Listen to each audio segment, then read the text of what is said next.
The white silk gown felt like a shroud against Irina's skin as she stood before the altar, her 7-month belly pressing against the delicate fabric. She had chosen this dress weeks ago, when Marcus still looked at her with something resembling affection, when she still believed the lies that dripped like honey from his lips. Now, beneath the ancient oaks of the Silver Moon Pack's ceremonial grounds, surrounded by hundreds of witnesses from allied packs across the region, she watched her future crumble. Marcus stood 3 feet away, his jaw clenched and his eyes cold. The afternoon sun filtered through the oak leaves above, casting dappled shadows across his face, making him look like a stranger. Perhaps he always had been.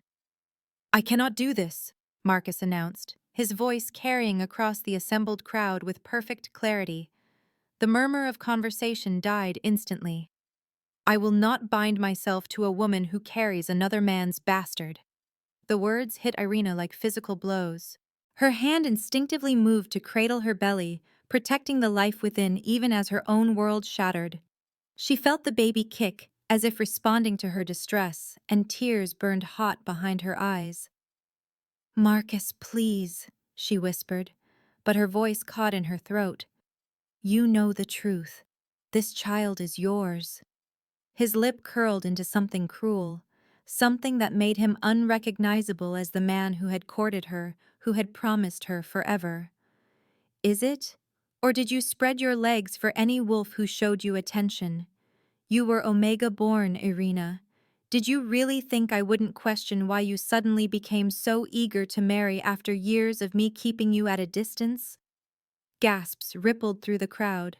Irina heard the whispers beginning, felt the weight of hundreds of eyes judging her, condemning her. Her wolf whimpered inside her, weak and small as it had always been, unable to defend them from this humiliation.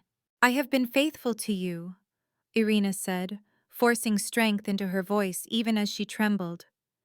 "Every moment, every breath, I have been yours." Lies.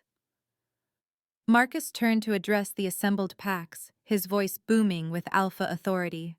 "This woman seduced me, trapped me with claims of pregnancy, and now expects me to accept her bastard as my heir. I reject her before the moon goddess and all witnesses here. Irina of no pack, I cast you out. You are not worthy to stand beside an alpha. You are not worthy to bear the name of Silver Moon." The formal rejection slammed into Irina like a tidal wave. She felt the partial bond they had formed, weak though it was, snap with an almost audible crack.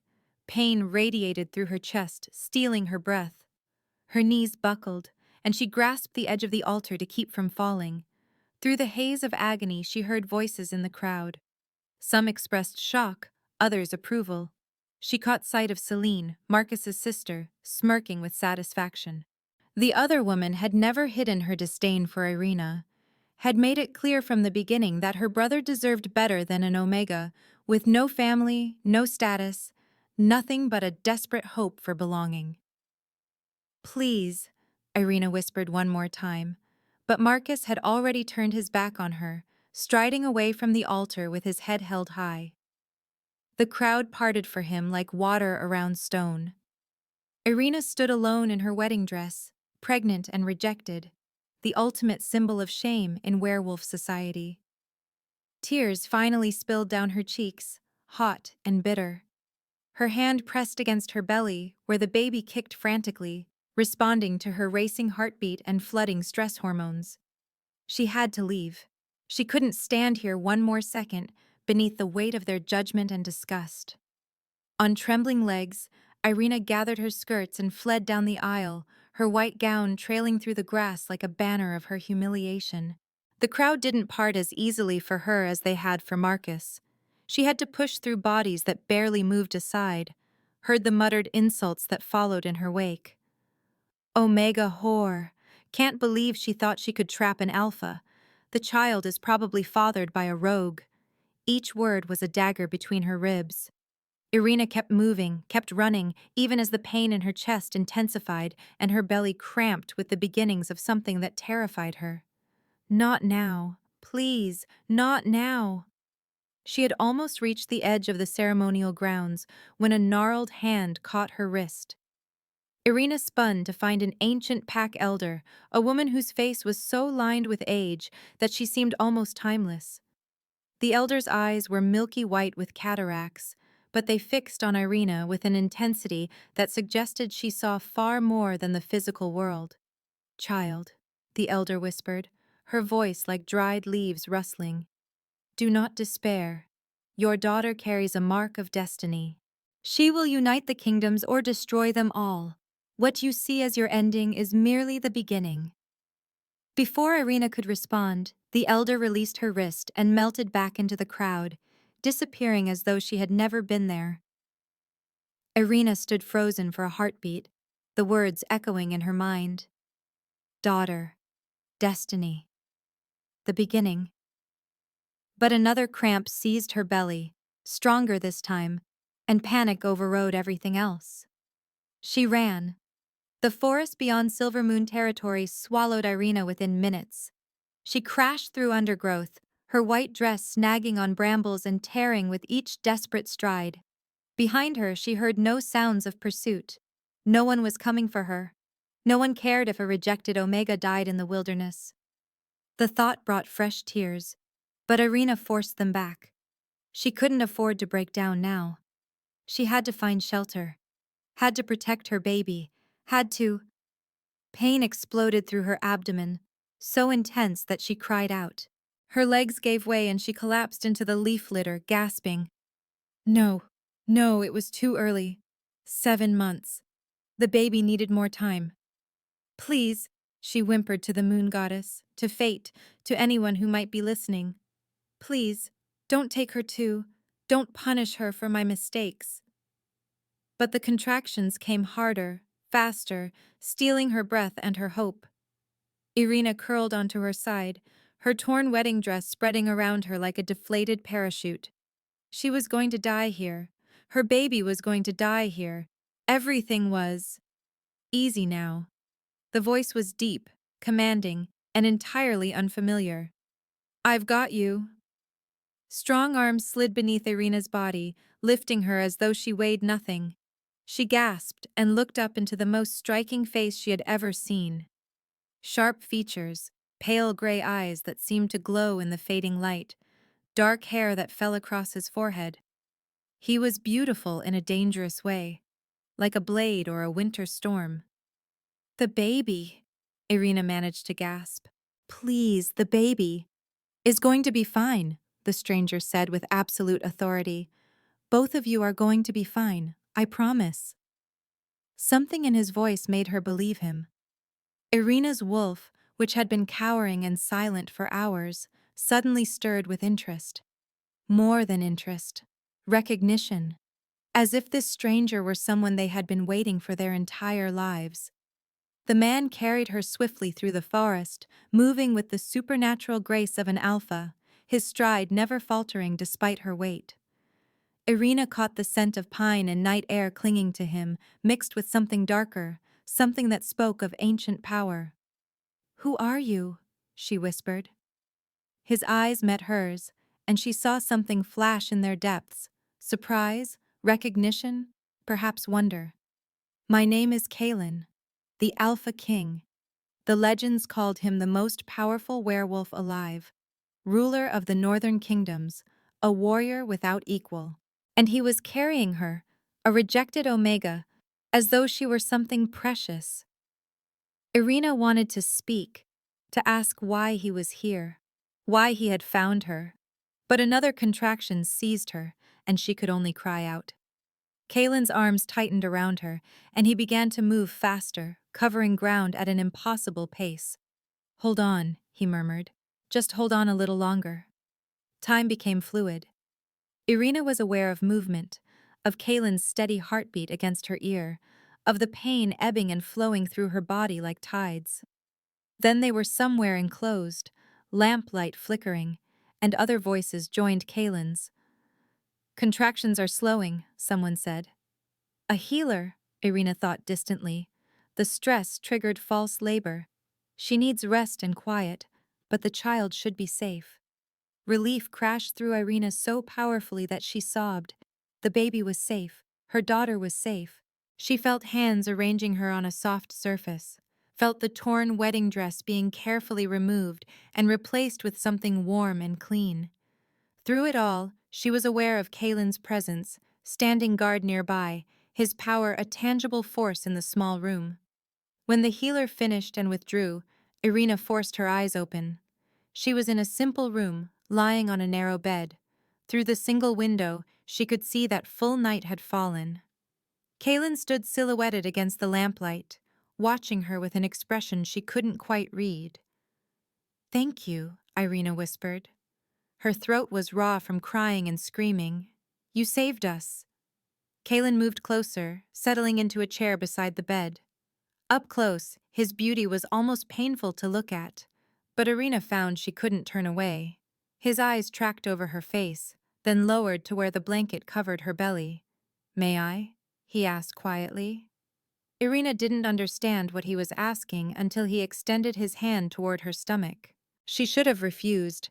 She didn't know this man, king or not, but something deeper than reason guided her, and she nodded.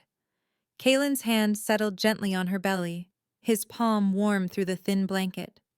The baby kicked immediately, as though reaching for his touch, and Irina saw wonder flash across the Alpha King's face.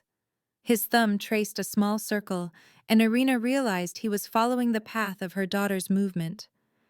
Then his eyes widened, his hand stilled. "What is it?" Irina asked, sudden fear spiking through her exhaustion. "There's a mark," Kalen said slowly. "A birthmark, beneath the skin. I can sense it." His eyes lifted to meet hers, and now she could read his expression clearly. Shock, recognition, certainty. "I've seen this mark before. In my dreams. For years I've dreamed of a woman carrying a child with this exact marking." "I don't understand," Irina whispered. Kalen withdrew his hand and leaned back, studying her with those penetrating gray eyes. "The dreams were prophecy. They showed me a woman who would change everything, whose child would reshape the future of our kind. I was told I would find her when the time was right." He paused. "Tell me what happened. Why you were running through the forest in a wedding dress, dying." So Irina told him. About Marcus, about the rejection, about the elder's cryptic words. With each sentence, Kalen's expression grew darker, a dangerous edge sharpening his features. By the time she finished, the air in the room practically vibrated with his barely contained rage. "He rejected you at the altar," Kalen said, his voice deceptively soft. "Cast you out while pregnant with his child." "He claimed she wasn't his," Irina said, fresh tears burning her eyes. "But I was faithful. I never—" "I believe you." The certainty in Kalen's voice startled her. "And it doesn't matter whose blood the child carries. What matters is destiny, and your daughter is clearly marked by it." He stood, pacing to the window, his powerful frame tense with decision. "You have no pack now, no protection, no status." It wasn't a question, but Irina answered anyway. "No. Your former mate will likely try to kill you, to erase the evidence of his cruelty. Others who fear prophecy will come for your child." Kalen turned to face her fully, moonlight illuminating his features. "I can offer you something else. A choice." "What choice?" Irina's heart began to race. "Marry me." The words fell into the quiet room like stones into still water. "Tonight. Now. Become my mate and queen. I will protect both you and your daughter with everything I am. No one will dare touch you. Your child will grow up safe, powerful, able to fulfill whatever destiny the moon goddess has planned." Irina stared at him, certain she must be hallucinating from pain and exhaustion. "You don't even know me."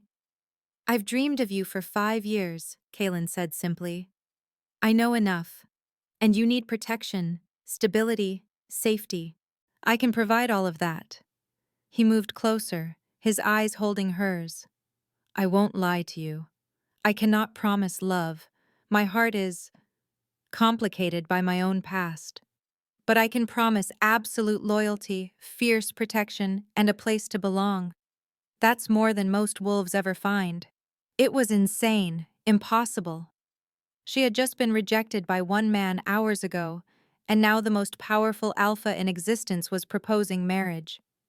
But as Irina looked at Kalen, felt the strange pull between them, remembered the way her wolf had recognized him instantly, she realized that impossible or not, this felt right in a way nothing with Marcus ever had. Her hand moved to her belly, feeling her daughter move beneath her palm. The mark of destiny. Unite or destroy. What kind of mother would she be if she let fear prevent her from giving her child the best possible chance? Yes, Irina whispered. I'll marry you. Kalen's expression shifted, something almost like relief crossing his features. Then rest. In 2 hours, when you're strong enough to stand, we'll find a priest.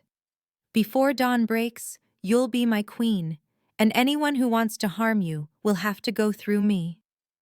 As Irina's eyes drifted closed, exhaustion finally claiming her, she felt Kalen's hand settle over hers on her belly. The warmth of his touch was the last thing she remembered before sleep pulled her under. When she woke, it was to the sound of bells chiming midnight. The carriage wheels clattered against cobblestone as Irina watched the palace materialize through morning mist. Kalen sat across from her, his gray eyes studying her face with an intensity that made her pulse quicken. They had been married less than 8 hours, a rushed midnight ceremony, in a small way-station chapel with only Kalen's beta as witness. The simple gold band on her finger felt impossibly heavy. They won't accept me, Irina said quietly, one hand resting on her belly where her daughter stirred. Your court. They'll see what I am. What Marcus saw. Kalen's jaw tightened. Marcus is a fool who couldn't recognize a treasure if it was placed in his hands. He leaned forward, his knees nearly touching hers in the confined space. You are my queen now, my mate. Anyone who questions that questions me.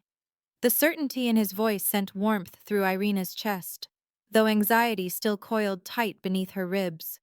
She had escaped one humiliation only to potentially face another. What would Kalen's people think when they saw their legendary king return with a pregnant Omega bride, still wearing the remnants of another man's rejection? The palace loomed larger as they approached, all white stone towers and gleaming windows that caught the rising sun. It was beautiful in a way that stole breath, but to Irina it looked like a fortress, one she was about to enter as both queen and prisoner of circumstance.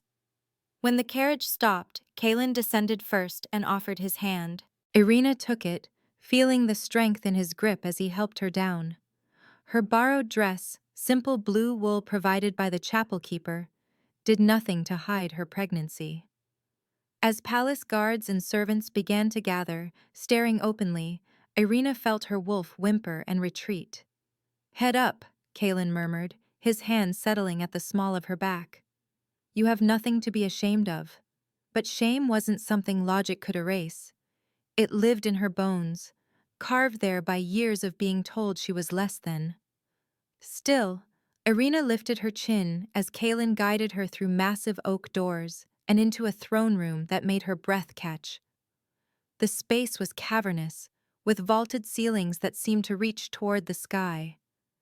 Tapestries depicting ancient battles hung between tall windows. At the far end, 2 thrones sat on a raised dais, one obsidian black, one empty ivory. Already dozens of court members lined the room, their whispers hissing like wind through dead leaves. And at the center of them all stood a woman who looked like she wanted to kill. She was beautiful in a sharp, dangerous way, dark hair cascading over shoulders clad in crimson silk, amber eyes burning with fury barely contained. Her stance spoke of breeding and power, of someone who had never questioned her place in the world. Lady Morgana, Kalen said coolly, his hand never leaving Irina's back.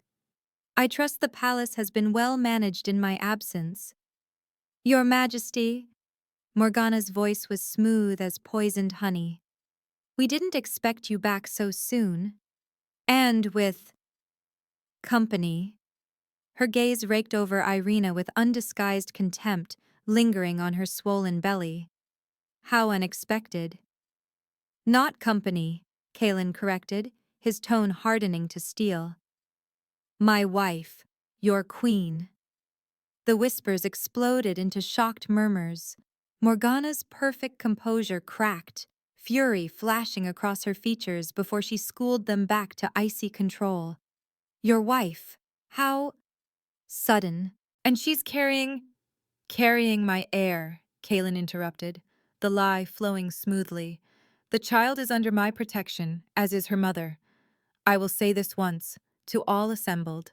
His voice rose, filling every corner of the throne room with alpha authority that made even Irina's weak wolf want to submit. Irina is my true mate, chosen by the moon goddess, and bound to me by sacred vows. Anyone who threatens her, questions her, or shows her anything less than the respect due to your queen will answer to me personally. Am I understood? Silence fell like a blade. Irina felt every eye on her, weighing, judging, finding her wanting. But Kalen's hand at her back was steady, his presence beside her unwavering. Of course, Your Majesty, Morgana finally said, though her smile was knife-sharp. We all look forward to getting to know our new queen. The way she said it made Irina's stomach clench. Kalen guided Irina toward the dais, up the steps to where the ivory throne waited. When Irina hesitated, he leaned close enough that his breath ghosted across her ear. You belong here. Don't let them make you doubt that. But doubt was already there, seeds planted by Marcus's rejection and watered by the hostile stares surrounding her. Still, Irina lowered herself onto the throne, feeling the smooth ivory cool against her back. Kalen took his own seat, and together they faced the court. The next hour was a blur of introductions Irina knew she'd never remember. Names and faces swam past, some offering congratulations that rang hollow, others barely concealing their disdain. Through it all, she felt Morgana's eyes boring into her like hot coals, tracking her every movement, every perceived weakness. When Kalen finally dismissed the court, Irina nearly sagged with relief. But as others filed out, Morgana lingered, drifting closer with the grace of a predator. A word of advice, my lady, Morgana said, her voice pitched low. This court is not kind to outsiders, especially those who appear from nowhere to claim positions they haven't earned. Her smile was all teeth. I do hope you'll be careful. The palace can be quite dangerous for those who don't belong. Lady Morgana, Kalen's voice cut through the air like a whip crack. I believe I dismissed the court. Morgana's expression smoothed instantly. She dipped into a perfect curtsy, though her eyes remained venomous. Of course, Your Majesty. I was simply welcoming our new queen. She glided away, leaving a trail of expensive perfume that made Irina's stomach turn. Don't listen to her, Kalen said once they were alone. Morgana expected to become queen. She's been positioning herself for years, but I never had any intention of making her my mate. She hates me, Irina whispered. They all do. They fear change, fear what they don't understand. Kalen stood and offered his hand again. Come, let me show you to your chambers. You need rest. The quarters Kalen led her to were stunning, all soft blues and silvers, with windows overlooking gardens that stretched toward distant forests. The bed was massive, piled with pillows and furs. A connecting door stood open to what Irina assumed were Kalen's own rooms. Rest, Kalen said again, watching her with those penetrating gray eyes.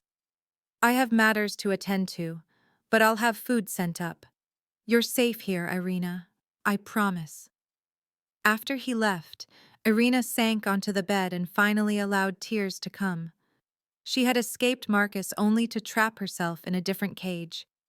These wolves looked at her the same way, like something dirty, unworthy, suspicious. And Morgana's threat had been clear. Irina had made an enemy before even arriving. Her hand moved to her belly, feeling her daughter's reassuring movement. "What have I gotten us into?" she whispered. 3 days passed in lonely isolation. Servants brought meals but didn't speak beyond necessary pleasantries. Kaelin appeared at intervals, checking on her, ensuring she had everything she needed, but he was always pulled away by urgent matters of state. Irina understood. He was a king. She couldn't expect him to hold her hand through her adjustment. But understanding didn't ease the loneliness that pressed against her chest like a physical weight. On the fourth night, unable to sleep despite her body's exhaustion, Irina wrapped a shawl around her shoulders and ventured from her chambers. The palace was eerily quiet, moonlight streaming through tall windows to paint everything in shades of silver and shadow. She wandered without destination, eventually finding herself in a garden courtyard where night-blooming flowers released their intoxicating perfume. Couldn't sleep either? Irina spun, heart leaping into her throat. Kalen emerged from behind a marble pillar, dressed simply in dark pants and a loose shirt, his hair slightly disheveled. He looked different like this. Less king, more man. More real. "I didn't mean to intrude," Irina said quickly. "I couldn't stay in that room another moment. You're not intruding. These are your gardens now." Kalen moved closer, studying her face in the moonlight. "You've been avoiding the dining hall. The servants say you barely touch your meals. I'm not very hungry." It was partially true. Her appetite had vanished beneath the weight of constant anxiety. Or, "You're not comfortable eating alone in a room full of people who resent you." The accuracy of his observations startled her. Irina looked away, focusing on a nearby fountain where water trickled over smooth stones. "I don't belong here, we both know it. I don't know that at all." Kalen closed the distance between them until only a foot of space separated them. "What I know is that you're stronger than you realize. You survived rejection, false labor, marrying a stranger, yet you're still standing." "Barely," Irina whispered. "Barely is enough." Kalen's hand lifted, hesitated, then gently tucked a strand of hair behind her ear. The tenderness in the gesture made Irina's throat tighten. "I know this hasn't been easy. I know I've been absent when you needed support. Running a kingdom doesn't pause for personal matters, but that's no excuse for leaving you to face the court alone. You have responsibilities. I understand that. Understanding doesn't make loneliness hurt less." Kalen's thumb traced the curve of her cheek, his touch feather-light. "I'm lonely too, Irina. Have been for years. Since my family died, since this crown became a weight instead of an honor, I thought I'd accepted it as the price of power. Then I found you in that forest, and remembered what it felt like to want something beyond duty." Irina's breath caught. "Kalen, I can't promise this will be easy. Court politics are vicious. There are those who will see your presence as weakness, opportunity, threat. But I meant what I said at the altar. You're my mate now, my queen. And I protect what's mine." The possessiveness in his voice should have frightened her. Instead, it kindled warmth in her chest, spreading through her veins like liquid fire. Her wolf stirred, pressing close to the surface, drawn to this powerful alpha in ways her conscious mind couldn't fully explain. "Why?" Irina asked. "Why me? You could have any mate you wanted. Someone powerful, someone who belongs in this world. Maybe that's exactly why." Kalen's hand settled over hers on her belly, his palm warm. "Everyone here wants something from me. Power, status, reflected glory. You just want safety for your child. There's no deception in that. No hidden agenda." His eyes met hers, moonlight making them seem to glow. "And the dreams I had of you for 5 years. They weren't just about prophecy. They were about finding someone who understood what it meant to be alone in a crowded room." Tears burned behind Irina's eyes. She hadn't expected this raw honesty, this glimpse beneath the crown and the authority to the man beneath. "I've been alone my whole life," she admitted, "even with Marcus. Especially with Marcus. I thought he was my escape from being invisible. Instead, he just found new ways to make me feel small." "You're not small." Kalen's other hand cupped her face, tilting it up so she had to meet his gaze. You're carrying a child prophesied to reshape our world. You survived rejection that would have broken weaker wolves, and you're standing in my garden at midnight, defying your fear instead of surrendering to it. That's not small, that's extraordinary. The distance between them evaporated. Irina didn't know who moved first, but suddenly, Kalen's lips were on hers, gentle yet insistent. The kiss was nothing like the awkward, passionless embraces Marcus had bestowed. This was fire and recognition, a spark that ignited something deep in her chest. Her wolf howled with approval, pressing against her skin. When they finally broke apart, both breathing hard, Kalen rested his forehead against hers. I should let you rest. I don't want to rest. The words tumbled out before Irina could stop them. I don't want to go back to that empty room and lie awake wondering if I made the right choice. Stay, please. Something softened in Kalen's expression. Then I'll stay. They settled onto a stone bench, and Kalen pulled Irina against his side, his arm around her shoulders. She fit perfectly there, her head resting just below his chin. Above them, stars wheeled through an endless sky, distant and cold. But here, wrapped in Kalen's warmth, Irina felt something she hadn't felt in longer than she could remember. Safe. The silver tea service gleamed in afternoon sunlight as Irina accepted the cup from the servant. She had finally ventured to the smaller dining room for lunch, determined not to hide forever. A few court ladies occupied nearby tables, their conversations pointedly excluding her.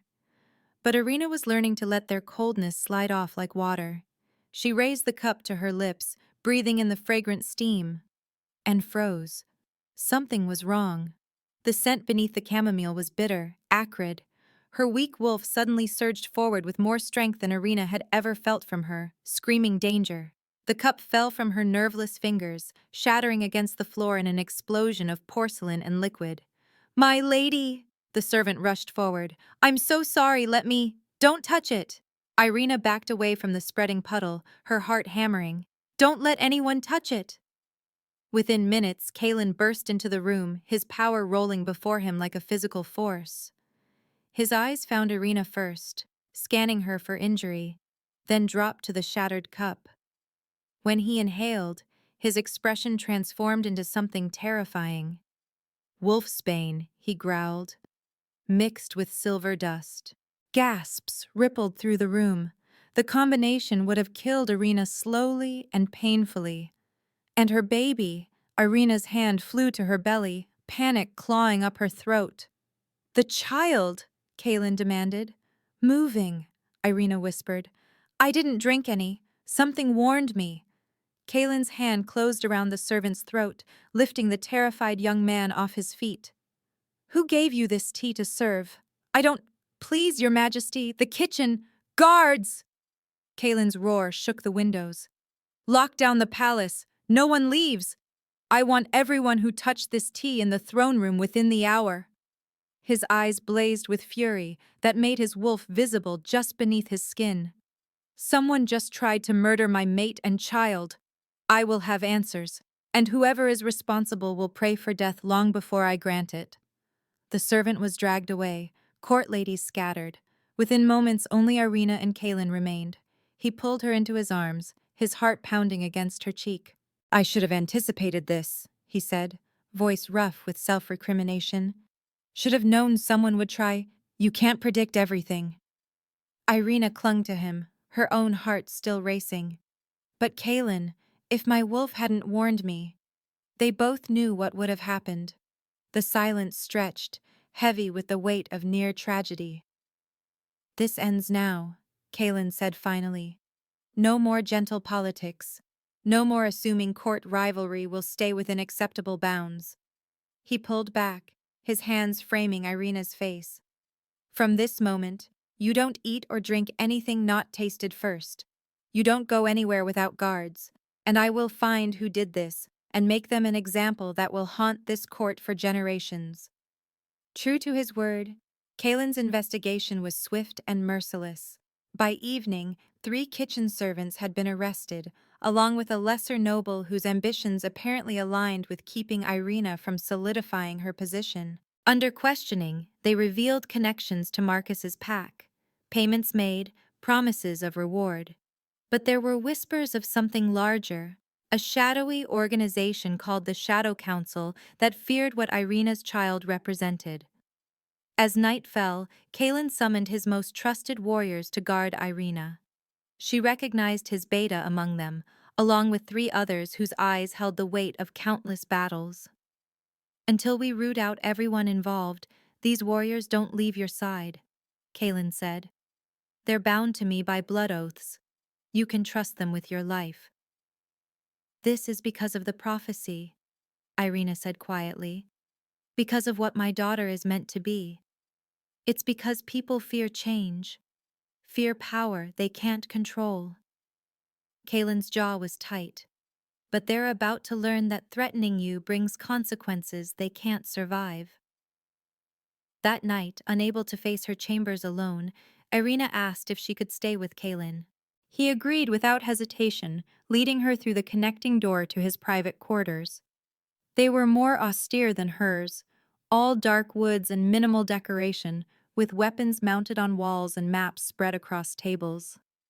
I need to understand, Irina said as Kalen secured the door. The prophecy, what my daughter is supposed to be. If people are willing to kill us over it, I deserve to know why. Kalen was quiet for a long moment. Then he moved to a locked cabinet and withdrew an ancient leather journal. This belonged to the previous royal seer. She recorded prophecies going back centuries. He opened to a marked page, his finger tracing lines of elegant script. 50 years ago, she had a vision.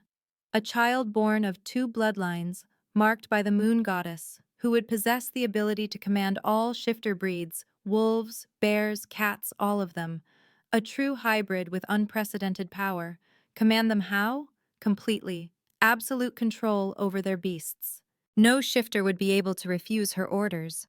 Kalen's eyes lifted to meet hers. Some see that as salvation, a way to unite fractured territories, end wars, bring lasting peace. Others see it as the ultimate threat. Imagine every alpha, every king, every warrior reduced to powerless puppets. That's what the Shadow Council fears. Irina's hand moved protectively over her belly. My daughter. Your daughter, Kalen confirmed. The birthmark I sensed matches the description in the prophecy exactly.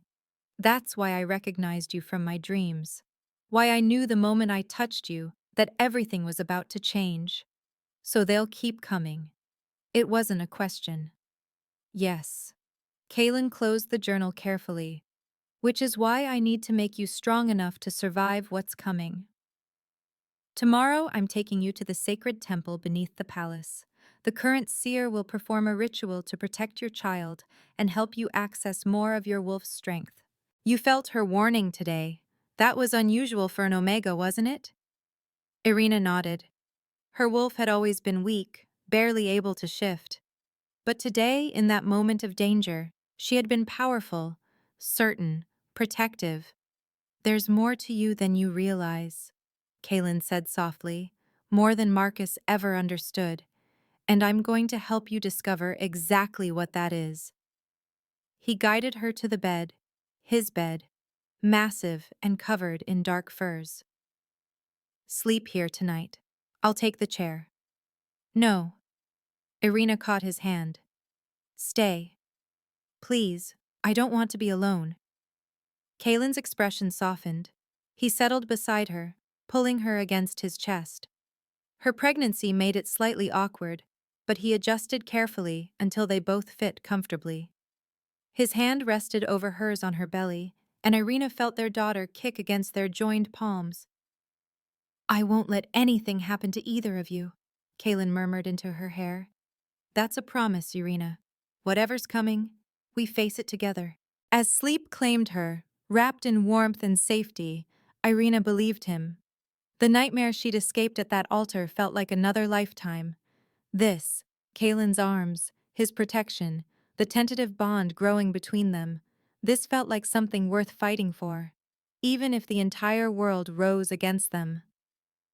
The War Council chamber echoed with raised voices, but Kalen heard none of them. His focus remained fixed on the maps spread across the ancient oak table, each one showing different territories, different routes to Marcus's stronghold. 3 days. Irina had been gone 3 days, and the mate bond that had been growing stronger between them was now nothing but a cold void in his chest. Your Majesty, we must consider the political ramifications. To hell with politics. Kalen's voice cut through the debate like a blade. He looked up at the assembled council of allied alphas, their faces ranging from concern to calculating. My mate has been taken. My heir is in danger. I'm not asking for your permission. Alpha Roderick of the Eastern Peaks leaned forward, his weathered face grave. We understand your urgency, but declaring war on Marcus's pack, without proof of the Shadow Council's involvement, could fracture the alliance we've spent decades building. I have all the proof I need.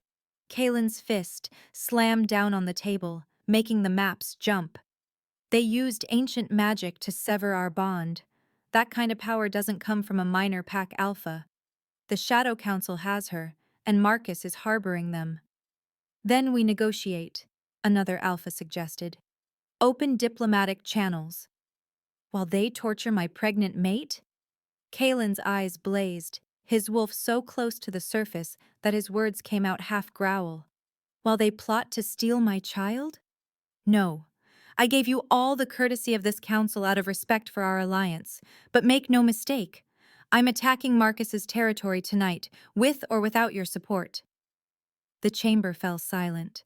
Kalen could feel their fear, their uncertainty. Good. Let them fear what he was capable of when someone threatened what was his.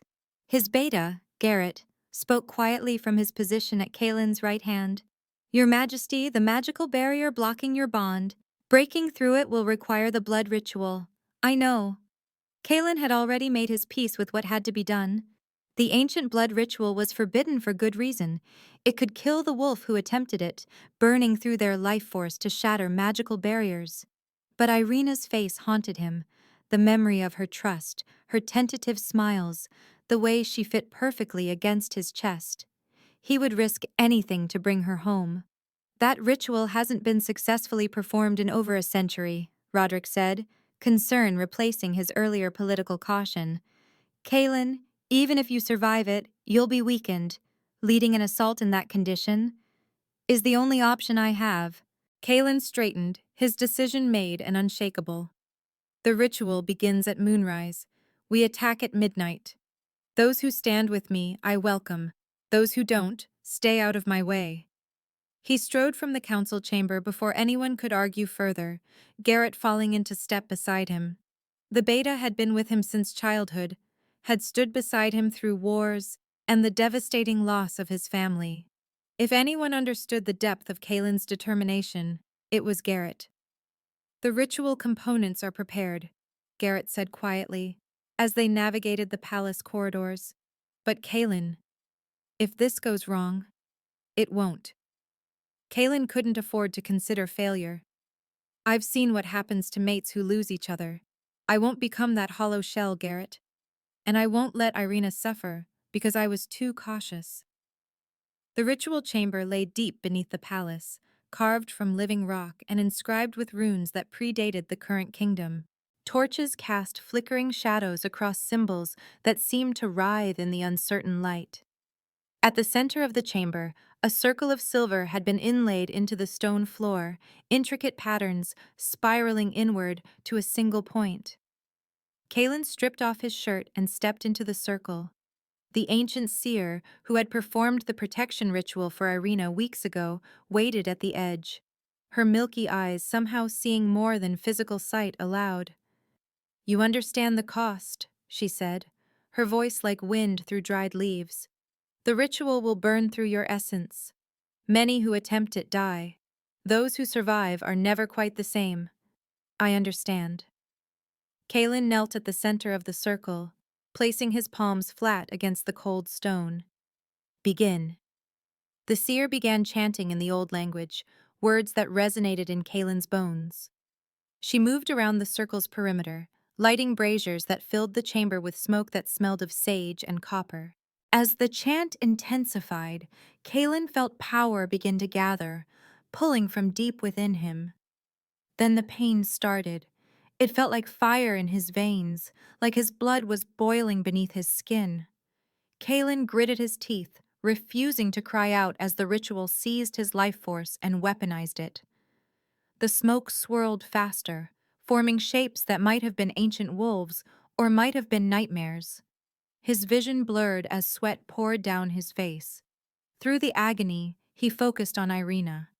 Her laugh when she finally relaxed in the garden, the way her hand rested protectively over her belly, the trust in her eyes when she asked him to stay. He reached for the cold void where their bond should be and pushed with everything he had. The magical barrier resisted, a wall of shadows and malice. Kalen could feel the dark magic woven through it, designed to kill anyone who tried to break through.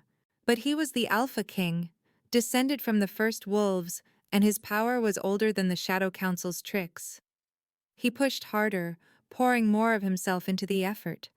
Distantly, he heard Garrett shout something, felt hands trying to pull him from the circle. But Kalen was beyond stopping. He thought of Irina alone and afraid, thought of his child, thought of the future they could have if he just pushed a little harder. The barrier shattered. Sensation flooded back through the mate bond like a dam breaking. Pain, fear, cold. But beneath it all, Irina's presence, still alive, still fighting. And with that connection came her location, burning into Kalen's mind with perfect clarity. The dungeons beneath Marcus's estate, iron and silver and ancient stone. Kalen collapsed forward, catching himself on his hands. Blood dripped from his nose onto the silver circle, and his whole body trembled with exhaustion. But he smiled through the pain because he could feel her. His mate was alive. "Found you," he whispered. Midnight found Kalen astride his black warhorse at the head of 200 warriors, the elite forces who had answered his call regardless of the council's hesitation. He sat straight in the saddle despite the bone-deep exhaustion from the ritual, his armor gleaming in the moonlight. The mate bond pulsed weakly in his chest, Irina's pain a constant ache he refused to ignore. Marcus's territory spread before them, deceptively peaceful in the darkness. Lights glowed in windows of the main estate, and Kalen could sense the guards posted at regular intervals. They had no idea what was coming. "Good. Remember," Kalen said, his voice carrying to his assembled warriors, "we're not here for conquest. We're here for our queen. Anyone who surrenders will be spared. Anyone who stands between us and her dies. No mercy for those who torture pregnant women. No quarter for Shadow Council sympathizers." A growl of agreement rippled through the warriors. Kalen had chosen each one personally, wolves who valued honor, who had been disgusted by Marcus's betrayal at that altar months ago. They weren't just fighting for their king, they were fighting for justice. Kalen raised his hand, then brought it down in a slashing motion. "For the queen!" The warriors surged forward as one, a tide of fur and fangs and righteous fury. Kalen led the charge, his exhaustion forgotten in the rush of battle. The first guards barely had time to shout warnings before Kalen's forces were upon them. He fought like something possessed, his wolf and human sides working in perfect synchronization. Claws tore through armor. His sword, ancient steel passed down through generations, sang through the air, each strike precise and lethal. Anyone who stood in his path fell, and Kalen didn't slow. The mate bond pulled him onward, a compass pointing toward Irina. Through the estate's outer walls, across courtyards slick with blood, down stone stairs that descended into darkness. His warriors spread out to contain the resistance, but Kalen's focus never wavered. Garrett and 3 others stayed at his back, cutting down anyone who tried to follow. The dungeon entrance was guarded by 6 wolves in Shadow Council colors, black and crimson. They shifted as Kalen approached, their eyes glowing with fanatical determination. These weren't Marcus's wolves. These were true believers willing to die for their cause. Kalen gave them the opportunity. The fight was brutal and brief. These warriors were skilled, but they faced an Alpha King fueled by desperate love and barely contained rage. When the last body hit the ground, Kalen kicked open the iron door and descended into the dungeons proper. The smell hit him first. Blood, silver, fear. Then he saw the cells lining the corridor, most empty, but at the far end, a figure slumped against a wall, arms suspended by silver chains. Irina! Her name tore from his throat as Kalen ran. The chains had burned through her wrists, leaving angry red wounds. Her dress was torn and stained, her face bruised, her hair matted with dried blood. But her chest rose and fell with shallow breaths, and when he skidded to his knees before her cell, her eyes fluttered open. Kalen? Her voice was barely a whisper, thick with disbelief. You're real? I'm real. He gripped the cell bars, his hands shaking with the need to touch her, to hold her. Hold on, love. Just hold on. Garrett appeared with keys taken from a dead guard. The cell door swung open, and Kalen was inside in an instant, carefully supporting Irina's weight as he examined the silver chains. The locks had been designed to be difficult, but nothing could withstand the combination of his strength and his desperate urgency. The chains fell away with a clatter. Irina collapsed forward, and Kalen caught her, cradling her burned wrists carefully. Her skin was ice cold, her heartbeat too slow, and fresh panic surged through him. The baby? He asked, one hand moving to her belly. Still, moving. Irina's eyes filled with tears. They were going to... Tomorrow, they planned to. Shh. Kalen pressed his lips to her forehead, breathing in her scent beneath the blood and fear. You're safe now. I've got you.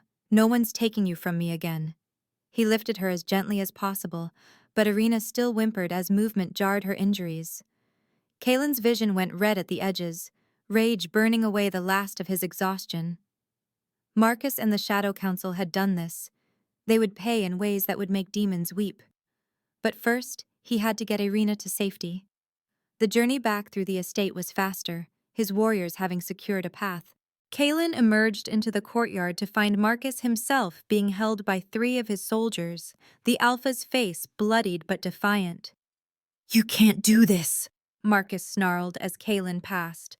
The council will... Kalen stopped.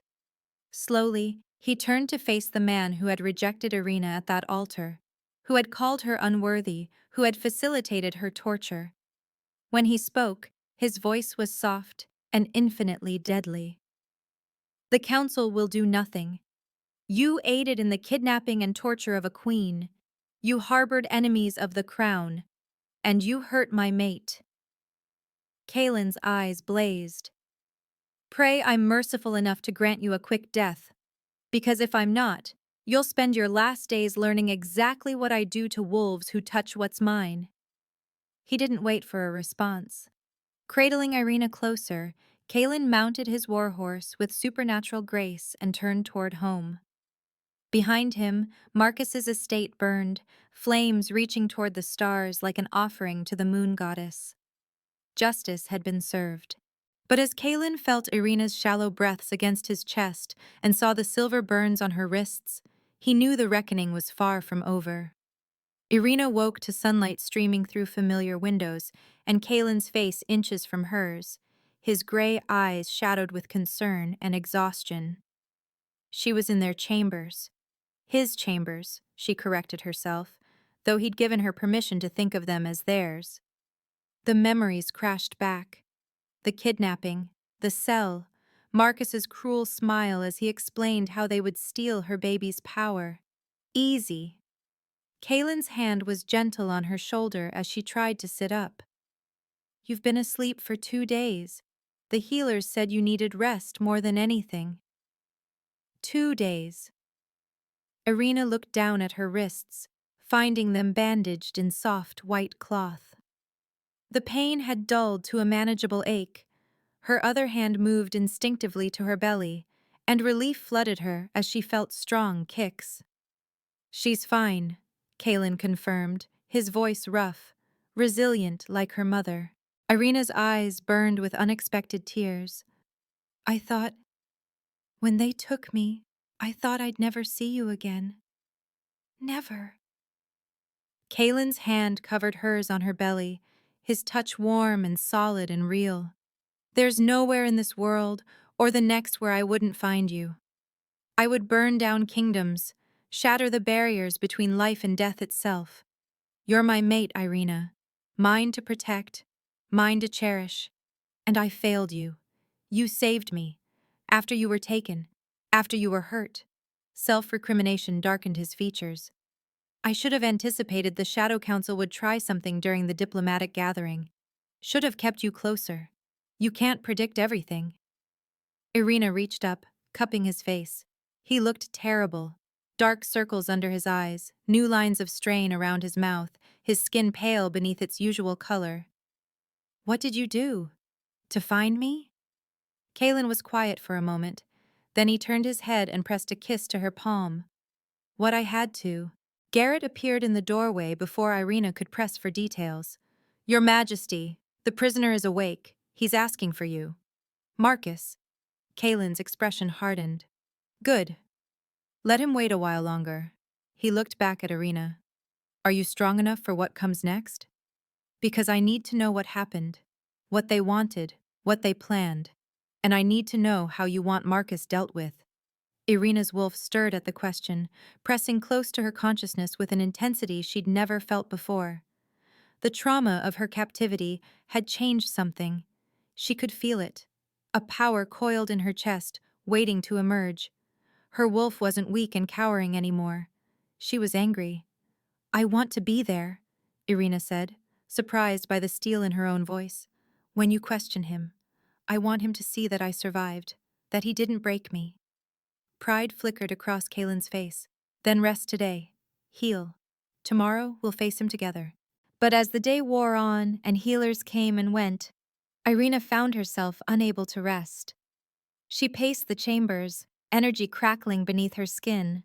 The mate bond with Kalen hummed stronger than ever, and she could sense him throughout the palace, attending to the aftermath of the raid. Evening found her standing before the mirror, studying her reflection. The bruises were fading already, supernatural healing accelerating the process. But it was her eyes that caught her attention. They seemed different, brighter, with flecks of silver she'd never noticed before. A sharp pain suddenly lanced through her chest. Irina gasped, gripping the edge of the vanity. It felt like something was trying to claw its way out from the inside. Her wolf, stronger than ever before, demanding release. Not yet, Irina whispered, fighting for control. I'm not ready. But her wolf disagreed. The shift began without Irina's permission, her body erupting with sensations she'd never experienced. Bones restructured, muscles reformed, fur erupted across her skin. The pain was intense but brief, and then Irina stood on 4 legs instead of 2. Her perspective shifted lower. She turned to find her reflection in the mirror and froze. The wolf staring back at her was magnificent, not the small, brown-furred creature she'd glimpsed in the few times she'd managed partial shifts before. This wolf was large, powerful, with a coat of pure silver that seemed to glow in the lamplight. Ancient, regal, undeniable. The chamber door burst open. Kalen entered, having clearly felt her distress through their bond, but he stopped short at the sight before him. His eyes widened, and something like awe crossed his features. Irina, he breathed. Your wolf. She tried to shift back, panicking at his reaction, but the transformation resisted. Her wolf wanted to stay, wanted to be seen, acknowledged. Kalen approached slowly, his hand extended palm up in a gesture of peace and respect. I should have known, he said softly, kneeling before her. The old bloodlines always manifest under extreme stress. Silver wolves were thought extinct, lost when the ancient kingdoms fell. But you're proof that legends don't die. They just wait for the right moment to return. Irina's wolf made a sound between a whine and a growl, uncertain what this meant. Kalen smiled, the expression transforming his usually stern face. It means you're extraordinary. It means your daughter will be even more powerful than the prophecy suggested. And it means you've been hiding your true nature your entire life, probably not even knowing it was there. His hands settled gently on her head, fingers threading through silver fur. Shift back, love. Let me see your beautiful face again. This time, the shift came easier, her wolf reluctantly receding. Irina found herself kneeling on the floor, naked and trembling. Kalen immediately wrapped a blanket around her shoulders and pulled her against his chest. I don't understand, Irina whispered. I was always weak, Omega-born. My wolf barely existed, because she was suppressed by your environment, by the constant message that you were less than others. Wolves are tied to emotion and self-perception. If you believe you're weak, your wolf reflects that. Kaylin tilted her face up. But you're not weak. You never were. And now that you've seen your truth, felt your real power, there's no going back. Over the following days, Irina trained. She demanded it, refusing to remain the helpless victim who needed constant protection. Kalen assigned his best warriors to teach her combat, and her silver wolf proved to be a quick study. The moves came naturally, as though her bloodline remembered battles fought centuries ago. Between training sessions, Irina found herself drawn to the outcasts in Kalen's kingdom, wolves who had been rejected by their birth packs for various reasons, who had found sanctuary here. She understood them in ways the highborn court never could. Within weeks, she had formed bonds with dozens of them, creating a network of loyalty that had nothing to do with politics and everything to do with shared experience. And through it all, the bond with Kalen deepened. He watched her train with pride in his eyes. They shared meals and strategies and quiet moments in the garden.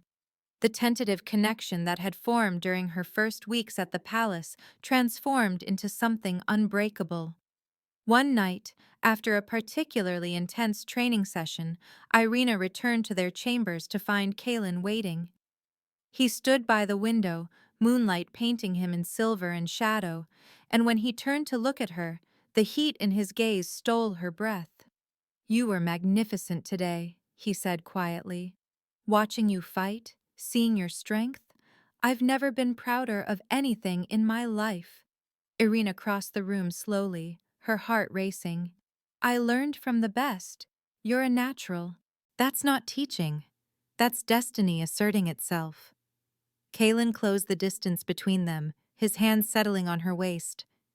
You're not the same woman I married in that midnight ceremony. You've transformed, so have you. Irina reached up, tracing the line of his jaw. You smile now. Sometimes. That was rare in the beginning. You gave me reasons to smile. His thumb brushed across her bottom lip. Every day, you give me more reasons. The kiss that followed was different from their first tentative explorations. This was fire and need and recognition of what they'd become to each other. Irina's hands fisted in Kalen's shirt as she pressed closer, her pregnant belly creating a slight barrier that only made the contact more precious. When they finally broke apart, both breathing hard, Kalen's eyes held a question. Are you sure? The baby is fine. The healers confirmed it. Irina smiled, feeling powerful in a way that had nothing to do with her wolf. And I'm sure. I've been sure for weeks. I want this. I want you. What followed was tender and passionate, and everything Irina had never experienced with Marcus. Kalen worshipped her body, careful of her pregnancy but reverent in a way that made tears prick her eyes. When they finally came together, the mate bond blazed to life fully, connecting them soul deep in a way that transcended physical union. Afterward, lying tangled together in the massive bed, Irina traced patterns on Kalen's chest and felt more content than she'd ever imagined possible. I love you, she whispered into the darkness. I don't know when it happened, but somewhere between that altar and tonight, I fell completely in love with you. Kalen's arms tightened around her. I've loved you since I found you in that forest, maybe even before, in all those dreams. You're the missing piece I didn't know I'd been searching for. He pressed a kiss to her hair. My silver queen, my mate, mine. Yours, Irina agreed, and meant it with every fiber of her being. The blood moon rose over the palace like an omen, painting everything in shades of crimson and shadow. Irina stood at the window of their chambers, one hand pressed to her belly where contractions had been building all day. The timing was almost poetic, the prophecy fulfilled, danger arriving, and her daughter ready to make her entrance all at once. They're at the gates, Kaelin said, appearing behind her with weapons strapped across his body. Shadow Council forces, backed by mercenaries from 3 territories. They're not subtle about their intentions. They want her. Irina's hand moved protectively over her belly. They want to take her the moment she's born. They'll have to go through me first. Kaelin's hand covered hers, his touch warm despite the coldness of his voice. And through every warrior loyal to this crown, we've prepared for this. Another contraction hit, stronger than before. Irina gasped, gripping the windowsill. It was time. Whether they were ready or not, her daughter was coming tonight. Get the healers, she managed. But Kaelin, I'm not hiding in some protected room while you fight. That's not who I am anymore. I know. Pride and fear warred in his expression. Your silver wolf is strong enough to protect you through this. But love, please be careful. The next hours became a blur of chaos. The Shadow Council forces breached the outer walls as Irina's labor intensified. She could hear the sounds of battle, snarls and screams, and the clash of weapons. Kaelin had reluctantly left her with the healers and her loyal outcasts, but the mate bond kept them connected even through walls and distance. Then everything changed. Marcus appeared in the doorway of the birthing chamber, blood-splattered and wild-eyed, somehow having escaped his imprisonment in the dungeons below. He held a ceremonial dagger inscribed with Shadow Council runes, and his smile was the same cruel expression from that altar months ago. Did you really think chains could hold me? Marcus advanced into the room. The healers scattered, but Irina's outcast guards moved to intercept. Marcus cut them down with supernatural speed, enhanced by dark magic that radiated from him in waves. The council promised me power beyond imagining if I delivered the child. And I'm going to collect. Irina's labor pains intensified, but so did something else. The silver power coiled in her chest, responding to the threat. Her wolf surged forward with a roar that emerged from her human throat, and suddenly energy erupted through the room like a shockwave. Marcus stumbled back, his eyes widening. Impossible! You're Omega. I'm so much more than that. Irina rose to her feet despite the contraction gripping her body. Her skin began to glow with silver light, ancient power awakening fully. And you're never touching my daughter. The transformation came easier this time, guided by fury and maternal protection.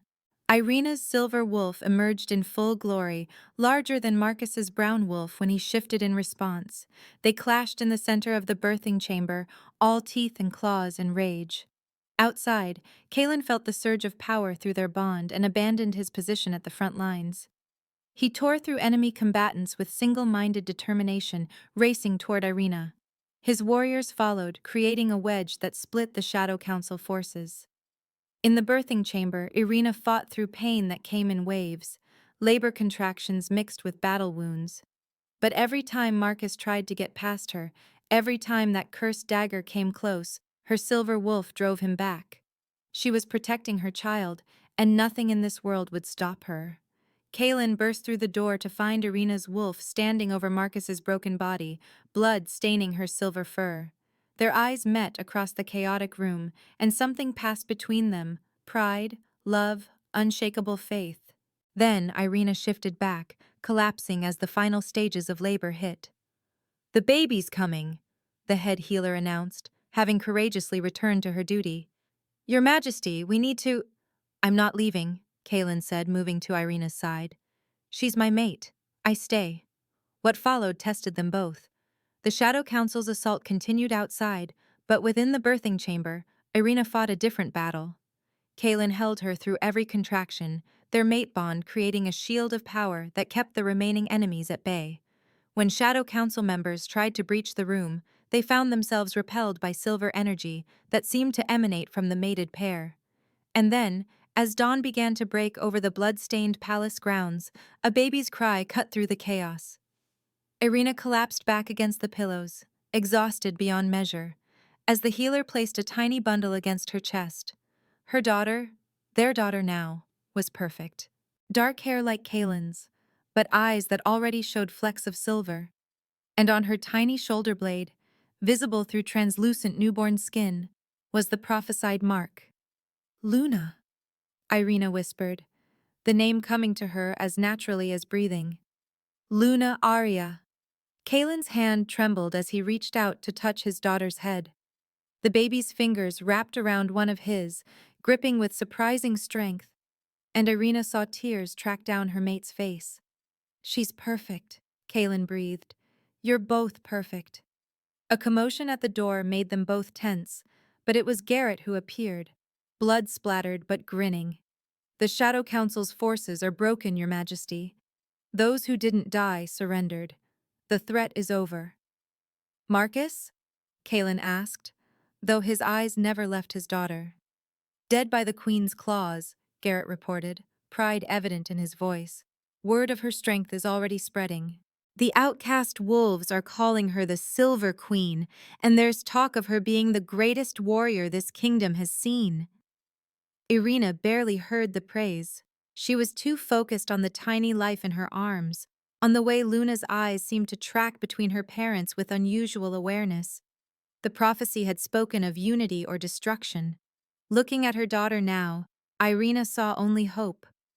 3 months passed in relative peace. The surviving Shadow Council members had been tried and executed, their conspiracy broken beyond repair. Marcus's pack had been absorbed into Kaelin's kingdom, the wolves who had opposed their former alpha's cruelty welcomed with open arms.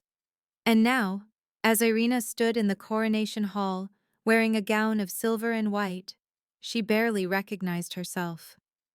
The frightened Omega who had fled that altar was gone, replaced by a queen who commanded respect through strength rather than title alone.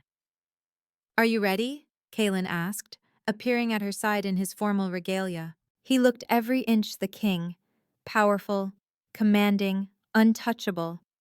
Except when he looked at her, his eyes softened with love that still made her breath catch. "I'm ready." Irina adjusted Luna in her arms, the baby content in the elaborate gown, crafted specifically for this day. "Though I can't believe this is real sometimes." "Believe it." Kaelin pressed a kiss to her temple. "You've earned this crown through blood and courage. There's no one more deserving." The ceremony was witnessed by allied packs from across every territory. The same wolves who had whispered about Irina's pregnancy and rejection now bowed before her strength. When the crown was placed on her head, delicate silver worked with moonstone, Irina felt the weight of it settle not as burden, but as affirmation. "I present to you," Kaelin announced to the assembled crowd, his voice carrying through the vast hall, "Queen Luna Irina, my mate and your sovereign. May her reign be long and her wisdom guide us into an era of lasting peace."